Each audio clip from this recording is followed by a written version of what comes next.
Once upon a time, there were two kids, Avi and Thirav. Once they were enjoying a glass of lemonade, and there started a debate. Whereas one was saying that ice, which is easily we are able to hold it on our hand, that is not the case with water. Also, ice feels hard, but water, it flows. So, what is the difference? Are they made up of the same substance, or are they made up of different substances? And then the debate goes ahead that no, these are the same substance. We can put water in the freezer and we can check that it will be water itself which will convert into ice. So this debate starts out of a curiosity about this glass of lemonade, and it continues to the journey where the clouds are also involved. Hello everyone, welcome to the class 6th NCERT. The name of the book is Curiosity. We are discussing chapter wise, and today our chapter is a journey through states of water. So let us discuss the different states of water. I have also included 10 MCQ questions, the multiple choice questions, in this series itself so that you will be able to participate in the comment section. Take the case number 1. What happens if in the school field sometimes it is raining and the children are not able to play because the water has deposited from place to place, and these are known as puddles. Now, after some say time, or in a few hours for that matter, in the evening, the same field is not appearing that wet and water logging is no more there. So the question is, where did the water go? One answer to this is the water was absorbed by the ground. All right, the water was absorbed by the ground. Fine. But is there anything else as well? We know that the ground is porous, it can absorb the water, so that is one of the case. But what else must have happened is that during the day when sunlight was there, this water also disappeared because of something which is known as, in some time we will see, evaporation. Just like in the Glucon-D advertise, we see that from a straw this moisture is, this water content is being taken away. So similarly here also the sun has taken these things away. How can we prove that? We can prove that because, okay, ground is porous, so it can absorb like that.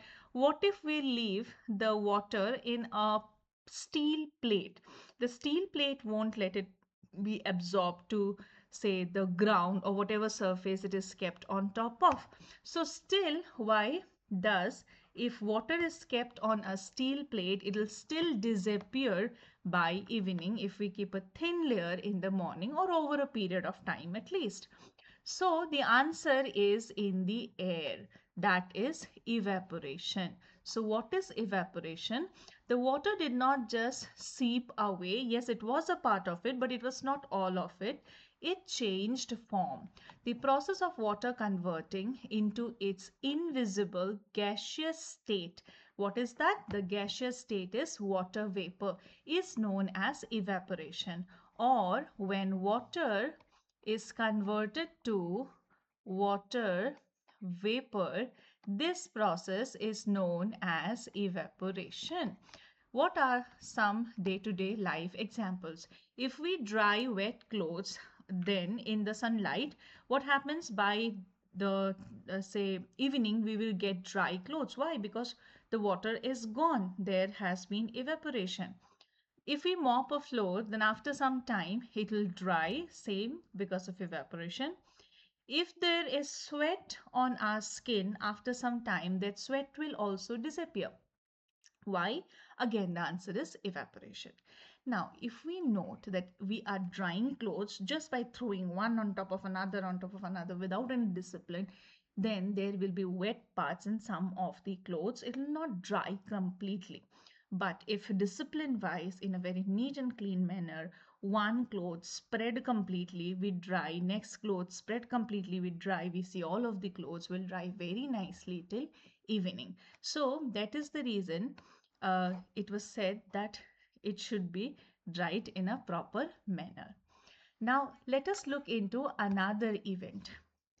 What happens if we take the example of the glass of lemonade, or if we take out a bottle from the fridge and we keep it on top of our table, then after some time we will see there will be some water droplets on the surface of this glass. Yes, or in the case of the water bottle also, we will see there will be some water droplets.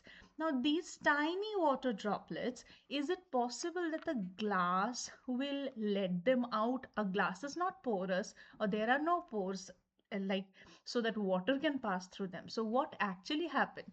Is the glass leaking some way, or is there any other reason? Let us find out. We will do the weighting of the glass initially as soon as we take it out, or when we are starting the experiment. So as soon as we have taken out from the fridge, at that time we will take the measuring, that how much weight it has, and say for example it has 350 gram of weight. Now this 350 grams we will note it down, and after 30 minutes we will check again, and we will see that this time it is 351.2 gram, or say a little bit over, a little bit more than 350 gram. What does it mean? If this water somehow by some method was coming to the outside surface of the glass, in that case the weight should at least have been same, if not less, because some evaporation can also happen from here, but okay, at least it should have been same. But what does it means, this increase in weight? It means that from the surrounding, the excess of something has to come, and they have to stick to the walls of the glass. And since the glass is already cold, this is cooler than what the atmospheric air is, so the water vapor from the atmosphere will come and stick to the glass, and they will become this form of water droplets. From vapor to liquid, the water vapor from the air, they comes in contact with the cold surface of the glass and cools down there itself, and thereby back they become water droplets again. So what happens to vapor? Vapor, if it will cool down, then in that, or temperature will decrease or cooling will happen, then in that case it will become liquid again. So vapor upon cooling will become liquid again, and this is known as condensation. Liquid means, say, in the form of small water droplets. This process is called condensation. What are some examples? Say there are dew drops early in the morning on the plant leaves. Where does this excess water comes from? We have not watered the plant. In that case also, what happens? From the surrounding, early in the morning we will see the dew drops, because same the process of condensation. It will come and it will stick on the cool leaves, and it will convert back into water. Now if we take the example of covering the food with a lid, or any boiling water, any vegetable, anything that we are cooking, if we are covering it with a lid, what happens? The inner surface of this lid will get the water droplets which will accumulate here. Why this has happened? This also, water droplets on the inside of a lid covering a pot of boiling water, is also because of the condensation. Because you see the food here, it is very hot, and when it is coming up like this with evaporation, what happens is there is cooling, and then in cooling the vapor will again become the tiny water droplets, that is, you can say, liquid. Now with this information, let us try this question. When water vapor in the air comes in contact with a cold surface, right? Say we have taken the ice glass, okay, with some very cold water, or from the fridge we have taken out a bottle. So what happens in this case? When the water vapor in the air comes in contact with a cold surface, it changes back into liquid water. So the vapor will change back into water, which is the liquid form. This process is known as, we have already discussed. Try to give the answers in the comment box. And the correct answer here is condensation. This is condensation. Now let us look into the three different states of water. So water can exist in the three states and they all have their own properties. For example, solid. Solid state of water is known as ice, and in this case they will retain its shape in whatsoever material. If I have kept in a bottle, it will take the shape of a bottle when it will become ice, and in whatsoever vessel we have kept it, it will become that shape, and it will retain its own shape unless and until it is melted. That is a different thing. It will not flow or spread. You will not see an ice flowing, we see water flowing, right? So that is the property of ice. Coming to liquid, liquid takes the shape of the container in which it is placed, and that same is the property of water as well. And how does it flow? Flows and spread, but volume is constant. So just like any liquid, for water also it is same, right? Volume is constant and it will flow and it will spread. Now in terms of water vapor, just like gas will occupy the entire space which is available. If I put an incense stick in this room, the smell aroma of the incense stick will be surrounded throughout the room. So it takes up the entire available space and it will spread out like that. This is the property of gas and this is the property of water vapor as well. It does not have any fixed shape. Let us try this question. Which statement correctly describes a property of ice, the solid state of water? Ice spreads to fill the entire space available to it. It is not for ice, it is for water vapor, just for any other gas. Ice takes the shape of the container it is in. This is for liquid generally, but okay, it can become ice in that shape, but this property is your assigned to liquid. Ice retains its shape and does not spread. Just like any other solid, ice will retain its shape at least until it is melted. If it is kept in that same temperature, then it will remain ice. Ice flows easily from one container to another. So option number C, that is ice retains its shape and does not spread out, is the correct answer. Moving ahead, next question. What is the key difference between the liquid and gaseous states of water regarding their shape and volume? Both liquid water and water vapor takes the shape of the container and have a fixed volume. So liquid water, yes, all right, but they are saying water vapor as well. Liquid water has a fixed shape while water vapor takes the shape of the container. So does liquid water has a fixed shape? Liquid water has a fixed volume, all right, while water vapor expands to fill the entire available space. This statement is correct. Both liquid water and water vapor have a fixed shape and volume. So C is the correct answer. Next question. The process of changing of liquid like water into solid like ice. So if there is liquid like water, then how will it change to ice? How will it change to its solid state if we keep it in the freezer? So if freezing happens, so what is the correct answer here? Option number B, that is freezing. Next question, how to make water disappear faster? Let us see how to make the water disappear faster. Already we have seen that if we are drying a cloth, the surface area has to be increased so that it will dry up. If you will just, wash it and throw it on the, say, bright sunlight also, and if there will be many folds, you will see by evening also those folds are still not dry. That means the more the surface area, the better it is. Evaporation does not always happen at the same speed. There are various conditions. For example, there has to be more temperature. In the winters, it is difficult to dry the clothes. Then, if it is a windy day, then the clothes will dry faster. If it is a summer windy day, then the clothes will dry even more faster. Now, coming to surface area, sorry, if I take a cap of water and then in one case I'll spread it on a dish and in another case I'll spread it in the cap itself.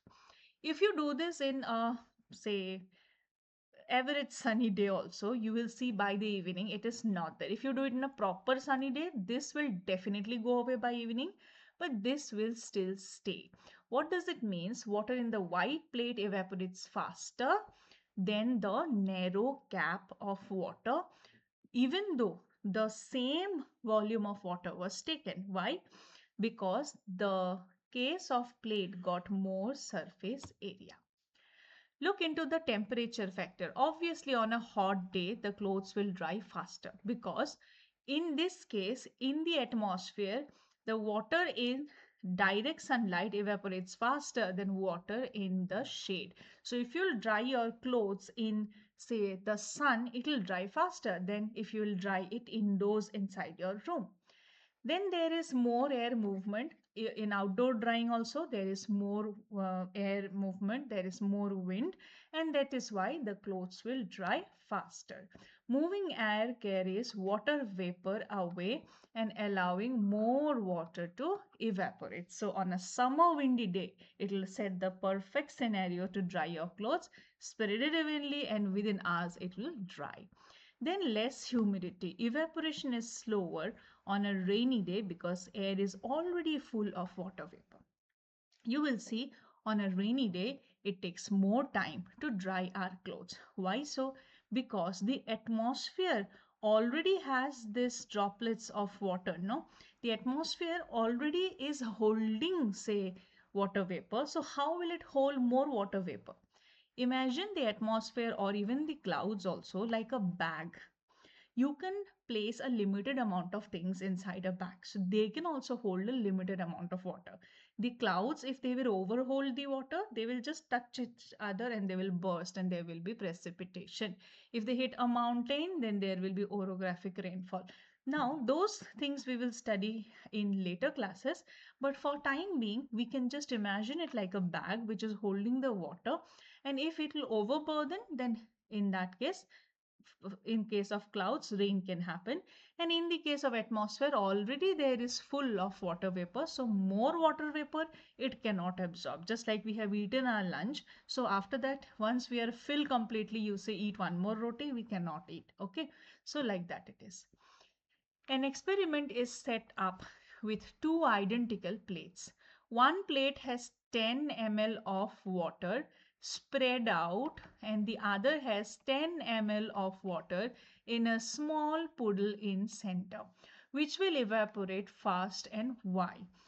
Which will evaporate first? We have already seen the condition. So, okay, if we see the poodle will evaporate first, no, this one does not have higher surface area. They will both evaporate at the same rate, not possible. The poodle will evaporate first because the water is deeper, it will take more time. That means the spread out water will evaporate first, all right, because it has larger exposed surface area. Absolutely correct. More the surface area, more easily and more quick it will evaporate. Let us look into the next question. Which of the following conditions would cause a wet shirt to dry the fastest? Okay. So if we are drying up a shirt in the sun, in a sunny day, it will be good. In a hot sunny day with a strong breeze, perfect to dry the shirt. Cool, humid day with no wind, humid already there is water vapor, more holding will be difficult. Cold, windy day, we need better temperature.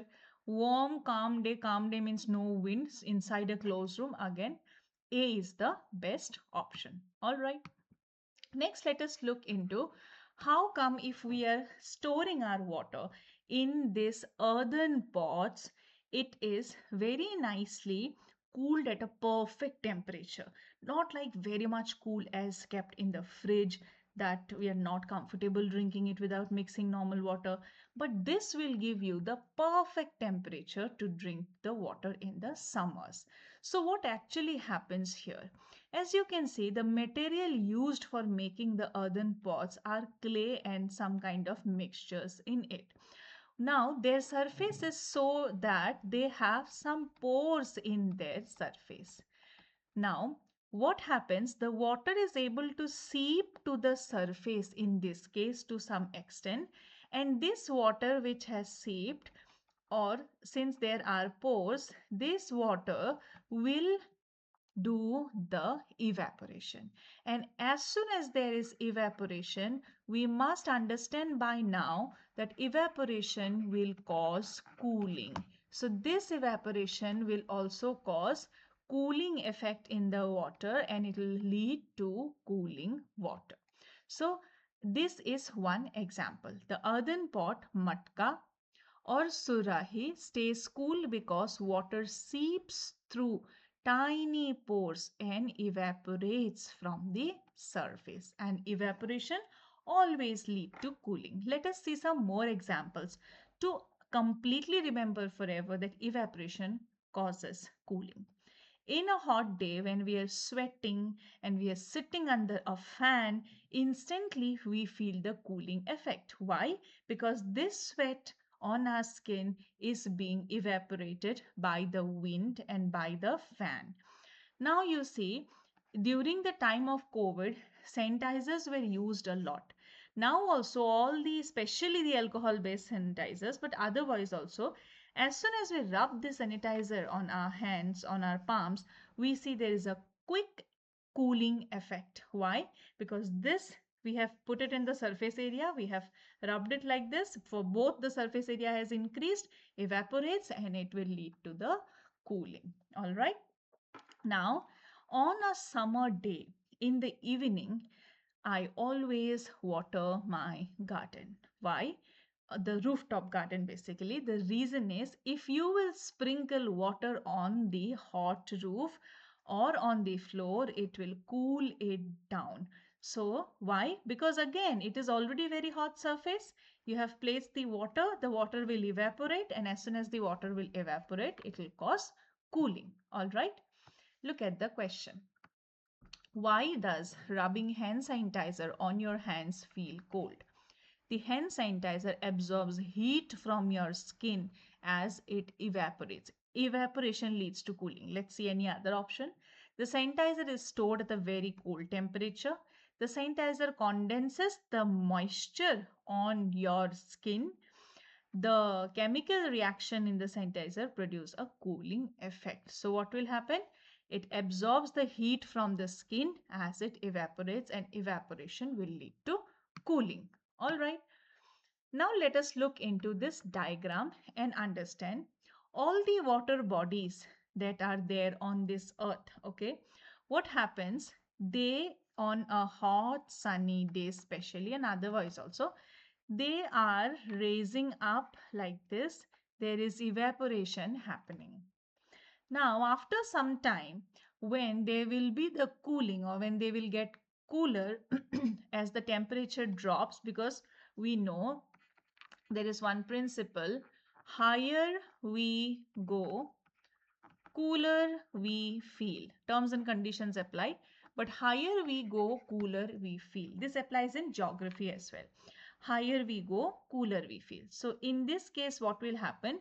As this will become cool, we know that vapor, once it will become cool, will become liquid. This is known as condensation. So here also this cooling will lead to condensation and thereby clouds formation. All right. Then the clouds will be filled up. It's like a bag, no? It will be filled up with maximum, and then what will happen is your precipitation. It can be in the form of, say for example, rainfall, but again based on the cases there can be snowfall, etc. All right. Now The same principle is observed in this one as well, where evaporation happens because of the sun's heat from all the water bodies like lakes, rivers, oceans, etc. And this turns the water into water vapor. But as we go up, as the light water vapor raises up, here cooling will happen because higher we go, cooler we feel, the temperature decreases. And because of this, the condensation take place. The condensation, what will happen here? It will condense back, the water vapor will condense back to tiny liquid water droplets, all right? And then there will be this clouds, and these clouds, there are many floating water droplets in these clouds. And as we know, in the precipitation, it will come down back to the earth, all right? In the formation of clouds, what essential role do tiny dust particles in the atmosphere play? You see, there are some tiny dust particles in the atmosphere, and what happens when this air from the or water vapor from the surroundings, it went ahead and stick to the glass, right? So here also from the surrounding, they will go and stick to this dust particles. So this dust particles, it works like a nucleus to which the water vapor has sticked and it has become the liquid. Let us see the options. They block the sun, causing the air to cool down.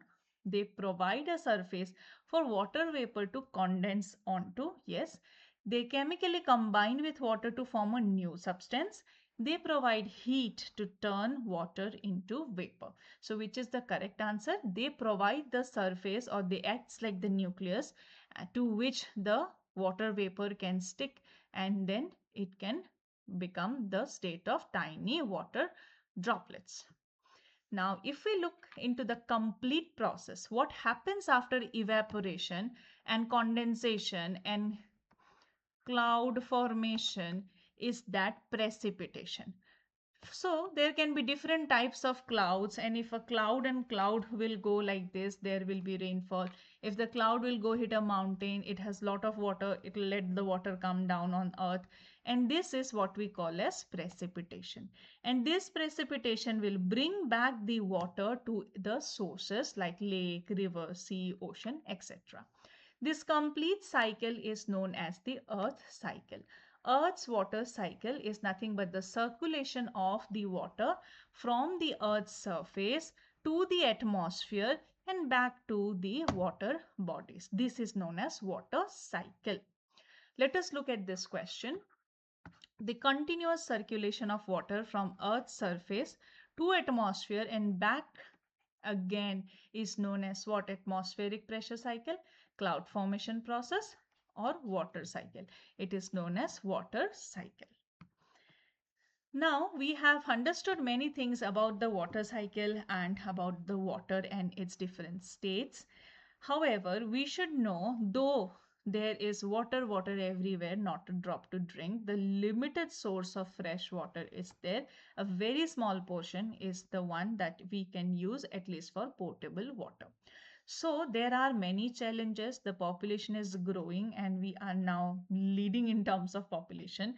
So the responsibility is very high. So we should not waste water, and at least make it a habit. If you see an open tap somewhere, at least close it down and never leave a tap open by yourselves. If everybody does this, then we will do a lot better. So that is how we should say work as a team in this journey and keep our water bodies free from pollution.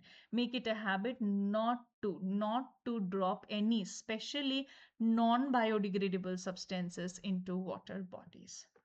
Now, say what are the key discoveries which we learned in our journey. States of water, we have learned solid, liquid, and gas. We have seen the process when liquid will be converted into gas. It will need the heat which is required, and we call it evaporation.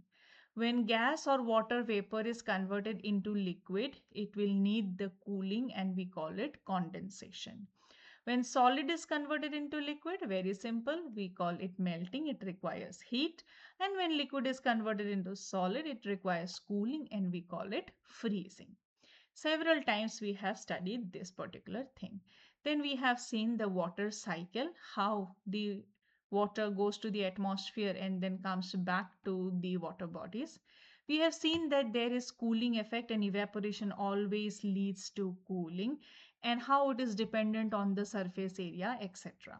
And finally, humidity, that is the amount of water vapor in the air. If already the humidity is more, it will be difficult for it to carry more water, as a result of which, what will happen? Clothes will dry in a slower pace. Look at the question. Water vapor in the air is known as. Very simple. Just now we have discussed that the water vapor in the air is known as humidity. And on a humid day, what happens? On a sunny day, what happens? There can be different sorts of question. So there are many things to ponder upon. If we want to remain curious, then we have to ask ourselves the questions, why? There is a quote from the ancient text, Thirukkural, and in Thirukkural, it is mentioned that if it does not rain well, even the mighty ocean will be drained. And this reminds us how every part of water cycle is connected and vital for life on earth. That's all for this particular session. And these are some quick revision points which you can go through. Like we have discussed, that water, if converted into vapor, is known as evaporation. If conversion of water vapor has happened and it has become liquid, then various times we have discussed vapor to liquid is nothing but condensation. And similarly, you can go ahead and revise these key points. With this, we have come to the end of chapter number 8. And in the next session, we will be doing chapter number 9, which is methods of separation in everyday life. The playlist is available on the channel. Please consider subscribing to the channel so that you are able to follow the playlist. Also, every Tuesday at 1 p.m., we are doing the biology previous year question. You can join the session live. And Wednesday at 1 p.m., we are discussing the chemistry previous year question. This is also live. And every Monday, we have started the mock test for SSC Tier 2. And this session is also live, so you can join there as well. All right. Thank you, everyone. Take care. Stay blessed. I'll end this session here. Bye-bye.